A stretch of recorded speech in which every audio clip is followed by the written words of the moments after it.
அனைவருக்கும் வணக்கம். ஸ்ரீ வியாசர் ஜோதிடம் தங்கள் அனைவரையும் அன்புடன் வரவேற்கிறது. நண்பர்களே, இந்த காணொளியில் நாம் ஒரு ஜாதகத்திற்கான பலனை பார்க்க இருக்கிறோம். இந்த ஜாதகரின் சகோதரர் தன்னுடைய சகோதரருக்கு, இளைய சகோதரருக்கு திருமணம் நடக்குமா நடக்காதா என்ற கேள்வியுடன் அணுகிறார். இந்த ஜாதகர் 7/4/77 பிறந்திருக்கிறார். இந்த ஜாதகரின் லக்னம் கடகம், ராசி விருச்சிகம், அனுசம் 3ஆம் பாதம். ராசி கட்டத்தில் லக்னத்தில் சனி பகவான் வக்ரம், 4ஆம் இடத்தில் ராகு, 5ஆம் இடத்தில் சந்திரன், 8ஆம் இடத்தில் செவ்வாய், 9ஆம் இடத்தில் சூரியன் மற்றும் சுக்கிரன். இதில் சுக்கிரன் அஸ்தங்கம் மற்றும் வக்ரம். 10ஆம் பாவத்தில் கேது மற்றும் புதன், 11இல் குரு மற்றும் மாந்தி. இந்த ஜாதகரின் நவாம்ச லக்னம் மகரம், நவாம்ச ராசி கன்னி, அதாவது அனுசம் 2ஆம் பாதத்தில் பிறந்திருக்கிறார்.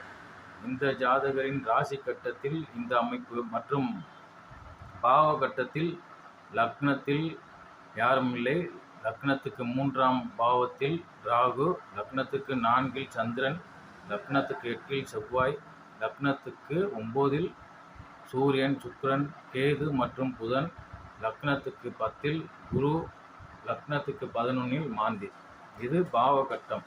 பாவ கட்டத்தை பொறுத்தவரை நண்பர்களே, நான் கேபி பிளாசிடஸ் என்ற முறையை பயன்படுத்தி பலன் கூறுகிறேன்.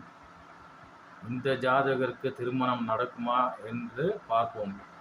இந்த ஜாதகரின் லக்னத்துக்கு 7ஆம் அதிபதி சனி பகவான் லக்னத்திலே வக்ரம் பெற்றிருக்கிறார். அதாவது ராசி கட்டத்தை பொறுத்தவரை. ஆனால் பாவ கட்டத்தில் சனி பகவான் 12ஆம் இடத்தில் இருக்கிறார். அதாவது 7ஆம் அதிபதி 12ஆம் பாவத்தில் வக்ரம் பெற்றிருக்கிறார். 7ஆம் அதிபதி வக்ரம் பெற்றாலே ஒரு திருமணத்திற்கு ஒரு தடங்கலாக இருக்கும். இவர் 12ஆம் பாவத்தில் வக்ரம் பெற்றிருப்பதால் அயன சுகம்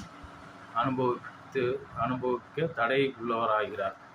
மேலும் 8ஆம் அதிபதியாகிய சனி பகவான் ஆகி அவரும் 12ஆம் பாவத்தில் வக்ரம் பெறுகிறார். 8ஆம் பாவம் என்பது மர்ம உறுப்பு, பிறப்புறுப்பு என்று கூறப்படுகிறது.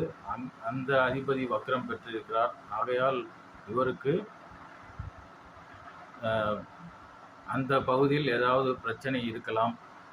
மேலும் இந்த ஜாதகரின் ராசிக்கு 7ஆம் அதிபதியாகிய சுக்கிர பகவான் வக்ரம் பெற்றிருக்கிறார். சுக்கிர பகவான் இயற்கையிலே களத்திற்காரகன் ஆகிறார். அவர் வக்ரம் பெற்றிருக்கிறார். அதுவும் திருமணத்திற்கு ஒரு தடை கொடுக்கிறது.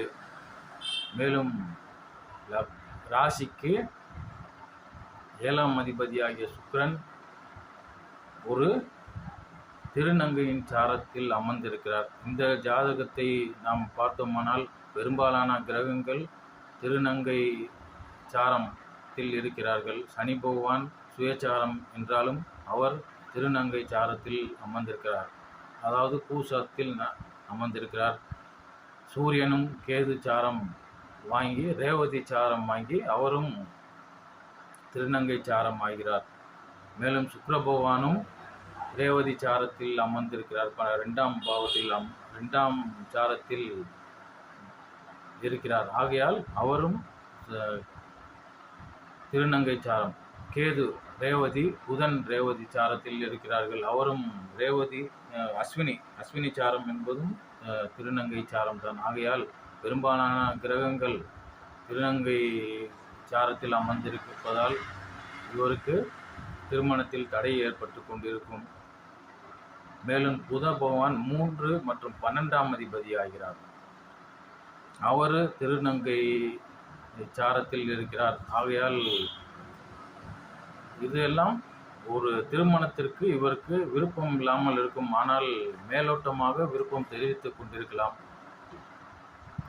குடும்பத்தினர் பிரஷர் கொடுக்கிறார்கள் என்பதற்காக திருமணத்திற்கு ஒத்துக்கொண்டிருக்கலாம். ஆனால் உண்மையிலே அவருக்கு திருமணத்தில் ஈடுபாடு இருக்காது என்பது எனது கணிப்பு. ஆனால் பல ஜோதிடர்கள் இவருக்கு திருமணம் நடக்கும் என்றும் அதற்கு பல பரிகாரங்கள் செய்திருக்கிறார்கள் என்றும் கூறுகிறார்கள்.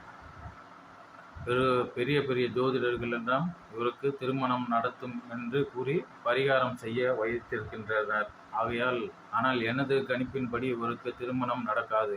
ஏனெனில் சந்திரன் அவர் அனுசம் சாரம் வாங்கியிருக்கிறார். சந்திரன் 4ஆம் பாவத்தில் இருக்கிறார், நீசம் பெற்றிருக்கிறார். அவருக்கு சாரம் கொடுத்த சனி பகவான் வக்ரம். இவருக்கு சந்திரன் நீசம் பெற்றாலே 4ஆம் பாவத்தில் நீசம் பெற்றாலே சுகம் அனுபவிக்க தடை கொண்டவராகிறார். அவருக்கு சாரம் கொடுத்த சனி பகவான் வக்ரம். ஆகையால் இவருக்கு சுகம் அனுப்ப தடை. மேலும் புத்திரஸ்தானாதிபதி செவ்வாய் ஆகிறார், 5ஆம் அதிபதி ஆகிறார். அவரே 10ஆம் அதிபதியும் ஆகிறார். அவர் 8ஆம் பாவத்தில் மறைகிறார். ஆகையால் புத்திரஸ்தானமும் அடிய வாங்கிறது, புத்திர பாக்கியம் ஏற்பட தடை உண்டாகிறது. மேலும் அவரே பூர்வ புண்ணிய ஸ்தானாதிபதி ஆகி மறைவதால் பூர்வ புண்ணியமும் இல்லை இவருக்கு. மேலும் பாக்கியாதிபதியாகிய குரு பகவான் 10ஆம் பாவத்தில் இருக்கிறார். அவருக்கு இடம் கொடுத்த சுக்கிர பகவான் அவருக்கு 12ஆம் இடத்தில் மறைகிறார். மேலும் வக்ரம் பெற்று மறைகிறார். சூரிய பகவான் சாரம் கொடுத்த சூரிய பகவான் கார்த்திகை சாரத்தில் குரு பகவான் அமர்ந்திருக்கிறார். அவருக்கு சாரம் கொடுத்த சூரிய பகவானும் அவருக்கு 12ஆம் இடத்தில் மறைகிறார். மேலும் இருவரும் சுக்கிரன் மற்றும் சூரிய பகவானும் திருநங்கை சாரத்தில் அமர்ந்திருக்கிறார்கள். 3ஆம் பாவாதிபதி தைரிய வீரிய காமஸ்தானாதிபதி புத பகவான், 3ஆம் இடத்தின் அதிபதி அயன சுக ஸ்தானாதிபதியும் புதன் பகவான். அவர் திருநங்கை சாரம் வாங்கி அவருக்கு அந்த அமைப்பு இல்லாமல் அயன சுகம் அனுபவிக்க தடை உள்ளவராகிறார். அவருக்கு சாரம் கொடுத்த இடம் 12ஆம் பாவத்தில் சனி பகவானும் வக்ரம். அதாவது புத பகவானுக்கு சனி பகவான் வக்ரம் பெற்றிருக்கிறார். புதன் இடத்தில் சனி பகவான் 12ஆம் இடத்தில் சனி பகவான் வக்ரம் பெற்றிருப்பதால் இவருக்கு திருமணத்தில் விருப்பம் இல்லாமல் இருக்கும், அயன சுகம் அனுபவிப்பதில் விருப்பம் இல்லாமல் இருக்கும். ஆகையால் இவருக்கு திருமணம் நடக்க வாய்ப்பில்லை என்பது எனது கணிப்பு. ஆனால் பல ஜோதிடர்கள் இவருக்கு திருமணம் நடக்கும் என்றும் திருமணம் நடக்கும் என்று கூறி பல பரிகாரங்களை செய்திருக்கிறார்கள். சனி பகவான் 12ஆம் பாவத்தில் அமர்ந்து 2ஆம் பாவத்தை பார்க்கிறார். அதாவது சூரியன் சிம்மத்தை பார்க்கிறார். குடும்பஸ்தானத்தை பார்ப்பதால் குடும்பம் அமைப்பதில் தடை ஏற்படுத்துகிறார். 12ஆம் இடத்தில் அமர்ந்து கொண்டு குடும்பஸ்தானத்தை பார்த்து குடும்பம் அமைவதில் தடை மற்றும் 2ஆம் அதிபதியாகிய சூரிய பகவானையும் 10ஆம் பார்வையாக பார்ப்பதால் குடும்பஸ்தானாதிபதியை பார்ப்பதால் அதுவும் குடும்பம் ஏற்படுத்துவதில் தடை மற்றும் சுக்கிர பகவான் களத்திரக்காரகனாகி சுக்கிர பகவானையும் சனி பகவான் பார்க்கிறார். 10ஆம் பார்வையாக பார்ப்பதால் அது களத்திரம் அமைவதில் தடை உண்டாகிறது. இவருக்கு திருமணம் நடக்க வேண்டும் என்றால் சனி பகவான் தசை வர வேண்டும். ஆனால் இவர் பிறந்ததே சனி பகவான் தசை தான். ஆகையால் அந்த திசை மறுபடியும் இவர் வாழ்க்கையில் வருமா என்பது கேள்விக்குறி. ஒருவேளை நீண்ட காலம் வாழ்ந்தால் அதன் அமைப்பு ஏற்படலாம். மேலும்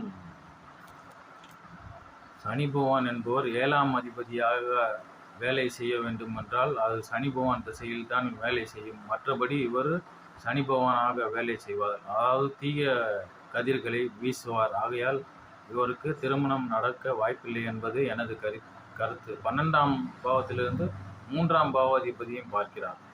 எல்லாமே சனி பகவானின் பார்வைக்குள் தீய பார்வைக்குள் வருகிறார்கள். மேலும் திருநங்கை சாரத்தில் பெரும்பாலான கிரகங்கள் இருக்கிறார்கள். ஆண் கிரகம் சரி, பெண் கிரகமும் சரி திருநங்கை சாரத்திலே அமர்ந்திருப்பதால் இவருக்கு திருமணத்தில் ஈடுபாடு இருக்காது. குடும்பத்தினர் ஒரு ப்ரெஷர் கொடுக்கிறார்கள் என்பதற்காக வேண்டுமானால் இவர் திருமணம் சம்மதிக்கலாம். ஆனால் உண்மையிலே இவருக்கு திருமணம் செய்து கொள்வதில் விருப்பம் இருக்காது.